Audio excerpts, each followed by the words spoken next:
लाखात देखणी हा किताब मिळाल्यानंतर म्हणजे आता कसं होतं, स्ट्रगल केलं, घरातनं विरोध होता, पण तो किताब मिळाला. नंतर एक उमेद तुम्हाला पुन्हा आली, एक एनर्जी आली. ती भावना काय होती तेव्हा? आपल्या कष्टाचं फळ मिळालं हो.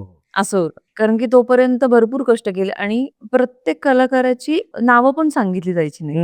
म्हणजे त्यांना मे बी असं वाटत होतं, कलाकारांची नावं स्टेजवर घेतली तर हे वैयक्तिक मोठे होतील. मग हे आपल्याकडे कार्यक्रम करतील किंवा आपल्याला विचारणार नाही, भीती त्यांना अशी- कामं दुसरी मिळतील, यांची एकदा ओळख झाली तर. त्याच्यामुळे पेपरच्या जाहिरातीमध्ये पण आमचे फोटो नसायचे. जयश्री गडकरांचे फोटो असायचे किंवा मधुबालाचा फोटो एक सिंबॉलिक पहिलं असे फोटो असायचे. आमचे कधी फोटो देत नव्हते बरोबर किंवा नावं कधी सांगत नव्हते. पण मग तरी सुद्धा मी त्यांच्याबरोबर नाही म्हटलं तरी 7 वर्ष काम केलं. एकाच प्रोडक्शनला मी 7 वर्ष होते.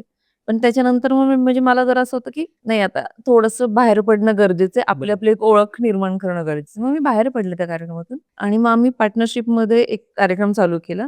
विजय उल्पे म्हणून होते. ते एका कार्यक्रमात निवेदन करायचे. मग त्यांनी आम्ही मिळून एक कार्यक्रम चालू केला आणि तो खूप भन्नाट कार्यक्रम चालला आणि तिथून जी माझी ओळख झाली, एक कवडचा चांदाचा पडला म्हणून एक लावणी.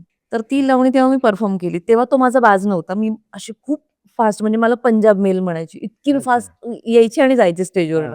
आणि वन्स मोर कमीत कमी 8-8, 10-10 वेळात एक गाणं वन्स मोर व्हायचं. तर तेव्हा थोडासा एक ठहराव आला तो माझ्या परफॉर्मन्समध्ये त्या गाण्यामुळे. तो कवडचा चांदाचा पडला म्हणजे ती माझी ओळख आहे. खूप स्लो याच्यावर हो, शृंगारिक शृंगारिक लावणी. प्रचंड छान, खूप छान लावणी ती. आणि मग मी ती लावणी करायला लागले. त्याच्यातून माझी खूप छान ओळख झाली. लोकांपर्यंत पोहोचता आलं, की अरे दीप्ती यार म्हणलं, की कवडचा चांदाचा ती पडला. लावणी झालीच ती पाहिजे. लावणी झालीच पाहिजे. म्हणजे 2003 मध्ये मी ती स्टार्ट केलेली लावणी.